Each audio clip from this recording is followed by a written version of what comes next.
Deathwatch Chapter 6. At first, Ben didn't know what had waked him, but he awoke with dread, as though some enemy was close on him, threatening him. His wounded cheek had swollen so badly that his left eye was completely closed, and he could not, even with his fingers, open it enough to see out of it. It was still daylight, the sun seeming to be squatting on the western mountains, no longer moving down but staying there, pouring its heat on him. Then he heard the sound and realized that was what had waked him, a tinkling sound of metal on rock. Pushing himself up a little, his head toward the sound, and turned far enough to see with his right eye, he looked down. Ben could only see Maddox's head and shoulders, and could not tell what he was doing. Pushing himself up, pain throbbing into his legs, he looked around the outcrop. He could see Maddox clearly now. The big magnum was propped not far from him against the cliff face, and Maddox, his fancy bush jacket dark with sweat, was using the Jeep's short-handled shovel. It was insulting, infuriating, and Ben felt a strange, weak, childish thing. "Don't do that," he silently begged. "Don't do that." Maddox had shoveled most of the sand out of the catch basin and was sloshing it out the rest, the sand-filled water looking dull and gray in the sunlight as it flew from the shovel and splashed down on the bare, sloping hot stone. The water ran down the stone in a little shallow stream, vanishing as it ran. Maddox shoveled and scooped until the basin was empty, the sand all around it drying fast in the dying sunlight, turning from an almost black dampness to the fake brown of the dry sand. Holding to the rock with his hands to keep the weight off his feet, Ben moved back behind the outcrop and slowly let himself down again. Now all of his hope for miracles was gone, and Ben was left with a strange and chilling thought. He and this man Maddox were locked together, chained together in a struggle for life itself, a struggle with no niceties, no rules of behavior, no sportsmanship, no gentlemanly conduct. Maddox could not leave him. The struggle had gone too far for that. Nor, on the other hand, could Ben escape. Without water, he could not make it across the miles of open desert. And even if he had water, his feet could not endure that distance. In 10 miles, the flesh of his feet would be worn away down to the bones. The Jeep was the key to life. The man with the Jeep would live. The other man would die. There were water, protection, food, movement, communications, weapon, and comfort with the Jeep. With the Jeep, one man could kill the other. Maddox had the Jeep.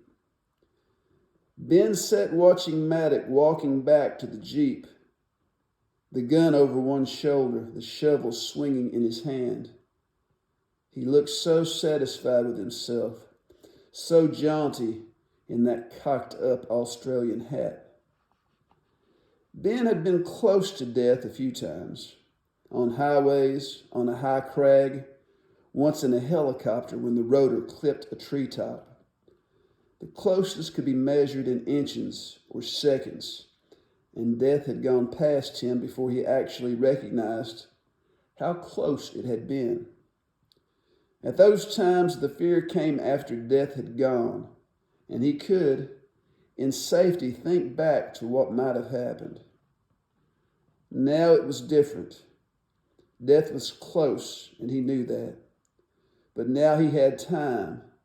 He could sit here and think about it, could feel it coming slowly, minute by minute, hour by hour.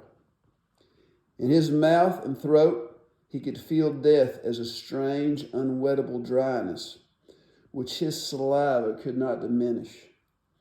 He could feel it in the swelling of his tongue, which had started back in his throat and seemed about to choke him with its dry mass. 20 more hours? Or was it 19 now?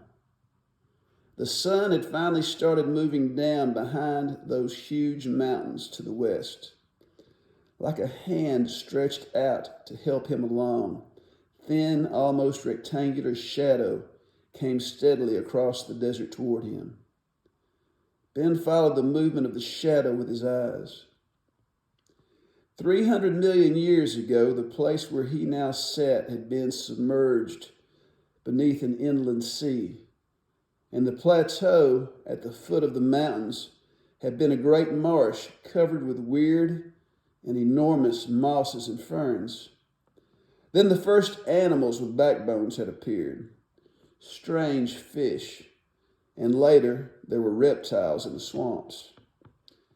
At this time, the great eruptions, the immense flowings of lava, the extrusion of mountains from an almost fluid surface of the earth had quieted, and the climate became cold.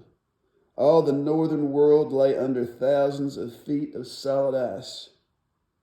200 million years ago, dinosaurs had walked where the Jeep now sat, and 6 million years later, Tyrannosaurus, lizards that stood 20 feet high and had fearsome claws and teeth, roamed what was then almost all marshland, lying under a cool and rainy climate. And then about 60 million years ago, the earth here had become violent again. The whole chain of the Rocky Mountains was vomited upward, and volcanoes erupted and built themselves up and died and were eroded away by wind and water. At this time, the climate was mild and pleasant, and the first horses had appeared, hardly as big as basset hounds, with toes rather than hooves. At some point during all the violence of prehistory, there had been a volcano about 7 miles from where Ben sat. Rock, melted by the intense heat of the earth's deep interior, had been pushed upward by unimaginable pressures and had broken through the cool crust of the earth at that place. The molten rock, called magma, had been forced upward with great violence, filling the sky with a fountain of stone so hot it flowed like water.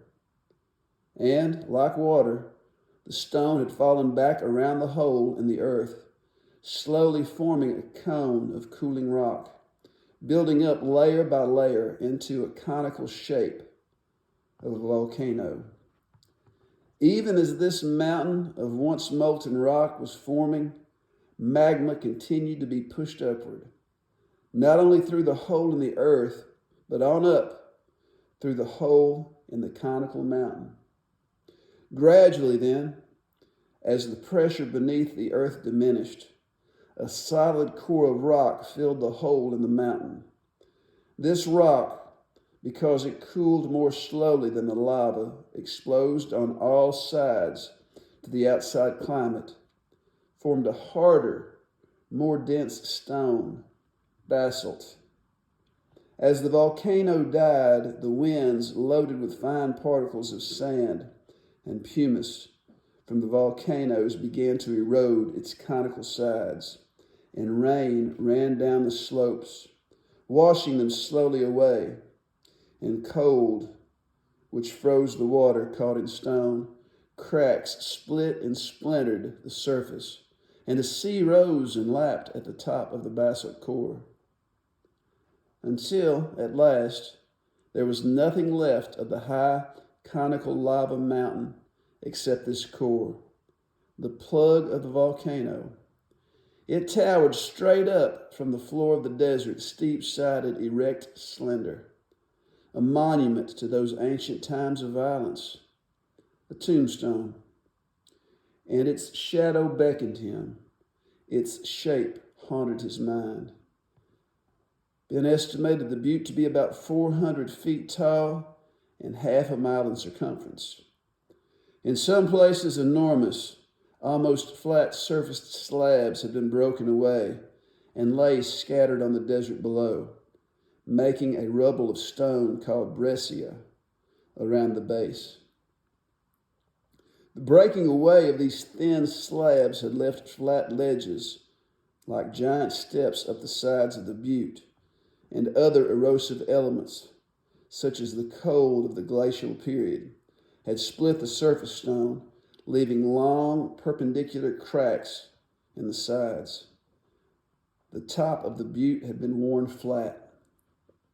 There was little on that monument of stones to interest an animal. No vegetation for the bighorn, and so no carcasses for the coyotes. No reason for a cougar to lurk there. Vultures might use it for a roost. Snakes would investigate the cracks for lizards and rats. But that stony pinnacle would be home for few. In the morning, the butte had been a beautiful reddish copper color, the areas where the slabs had broken away looking almost golden. Now, with the sun behind it, the face toward him was a deep, dark purple. With his one seeing eye, Ben studied the butte and the desert floor around it. He studied the landmarks of rain-out-cut auroras, mountain peaks, the small mesas, other buttes. The one whose shadow reached out to him was the most majestic of them, and with the sun setting behind it, almost seemed to move toward him as the stone merged with the shadow. Now the sun was completely behind the butte, turning it into a tower of blackness. And then a single brilliant ray of light appeared to come straight through the solid stone of the butte. It lasted for only a moment, and then the stone was solid and black again. That was all Ben needed to see, and for a second he felt great triumph, for he knew now where he was going. He turned his head and looked down at Matic. The whole desert was tinged with a soft red glow. Even the white Jeep was pink now, and Matic, moving around his camp, was a tiny, red-tinged man. Darkness came very slowly as Ben sat there, waiting. But at last the sunset faded and the moonless sky grew black and the stars began to appear. Ben picked up the slingshot and pouch and pulled himself up. Then he set out, going down the northern flank of the mountain so that Matic could not see him. He had not gone far before doubt began to eat at him. The pain of the stones against his feet was enormous, breathtaking, and he could never tell when some sharp edge was going to send it shooting through him. But when he at last saw the dark shape of the giant saguaro lying there on the sand, other younger ones standing like dumb, motionless sentinels around it, the going seemed a little easier, the pain a little less. Oh, little Gila woodpecker, Ben begged. Be here. Like this place. Make your nest here. I need you. He hadn't often wondered angrily how a woodpecker could be so much smarter than a man. The Gila woodpecker knew better than to kill a giant saguaro. The bird, like men, left its mark on the great cactus, but unlike men, it never killed one. A saguaro 10 years old is no bigger than a baseball. At 21, it is as tall as a man. After 75 years of life in the rugged desert, it will have grown to 12 feet, but it will still be a dwarf among its elders. For after 200 years, when the saguaro is full grown, it towers 50 feet above the desert, a great thorny stalk of growth with strong, upright, praying arms. A man carving his initials in the skin of a cigarro, initials that would probably never be seen again by another man, can cause this giant 200-year-old plant literally to bleed to death. And many men have done just that. A Gila woodpecker, on the other hand, knows when it's not safe to nest in the cigarro. It will never injure the plant during the rainy season, for the little bird depends on the cigarro and will not hurt it. However, when a nest will do no damage, the woodpecker cuts a small, round hole through the tough hide of the plant and works its way into the cigarro's pulpy, wet interior. Then the bird hollows out a place for a nest, and the plant soon coats the walls of the nest with a tough, dry, corky plaster, which not only keeps the moisture of the plant from running out and thus killing it, but keeps the nest dry and snug for baby Gila woodpeckers. In an old plant, there will be dozens of these nests, which, when the plant eventually dies, remain, looking like dry, somewhat shapeless boots. The moon was coming up when Ben reached the old cactus, now long dead, as it lay on its side on the floor of the desert. Nothing was left of it now except a cylindrical cage of what, in the first moonlight, looked like long, slim fishing poles. These hollow ribs had once been the pipes for water storage, pumping water almost as fast as it was gathered from the roots, which often spread out over 60 feet around the base of the plants. Now they were bone dry and crackled as he pulled them aside and lifted out one of the woodpecker nest, a tough-skinned, gourd-shaped thing with a hole at one end of it. Ben worked 2 of them out from among the dried ribs, first shaking them carefully to get rid of any scorpions that might be in them. He sat down on the sand and put them on his feet. It was a painful process, but once his feet were inside the nest, the pain eased, and when he stood up, he knew that, with just that much protection from the stones, he could go ahead. They would not last long, the corky stuff being brittle and thin, but by walking carefully, picking his way and putting his feet flat down and lifting them straight up, he could move. There were 5 more nests, and he got them all, carrying them with his arms as he turned west and began to walk. One by one, the nests wore out as he went on westward, the moonlight full on the desert now, making distance deceiving. Ben passed up the occasional yucca, hoping to see the tall, swab-like flower of a sotel rising 7 or 8 feet above the compact plant.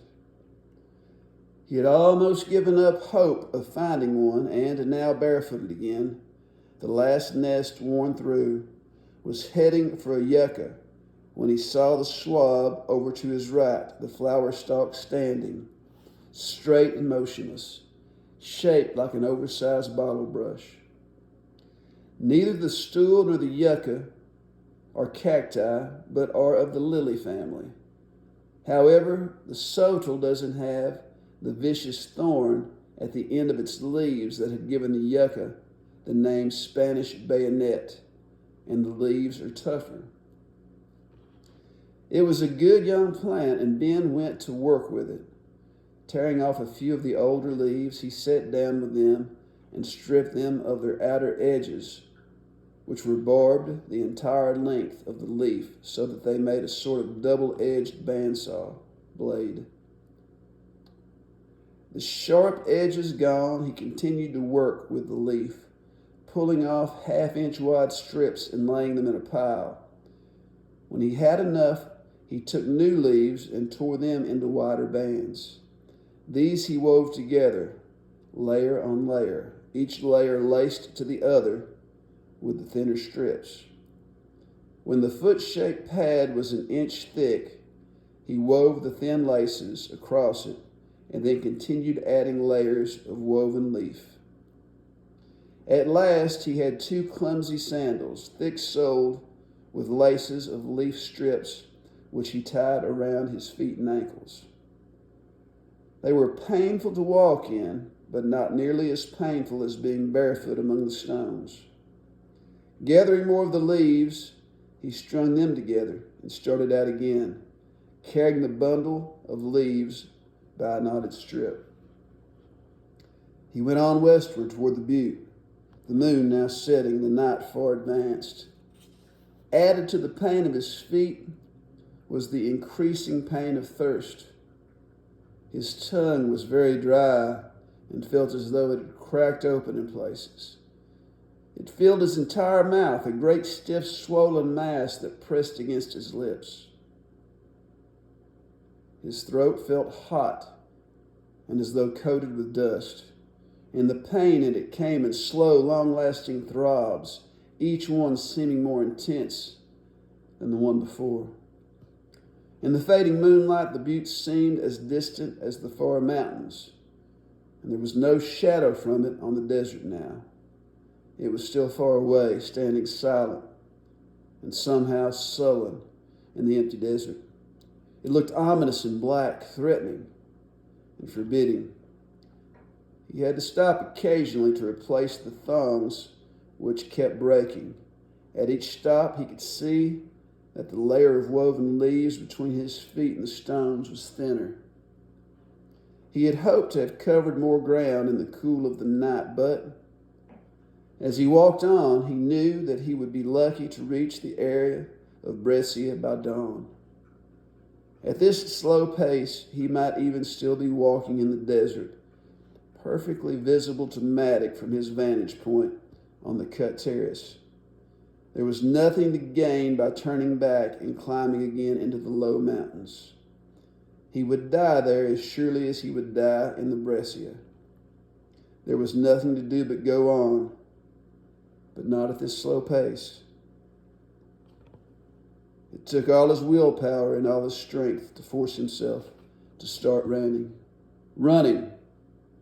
He ran awkwardly, the thick, ungainly sandals flopping, the bundle of leaves flapping against him, the slingshots swinging in the moonlight. From the jeep, if Maddock was watching, Ben would have been a pitiful thing to see, a naked man running in the moonlight across a savage waste of desert.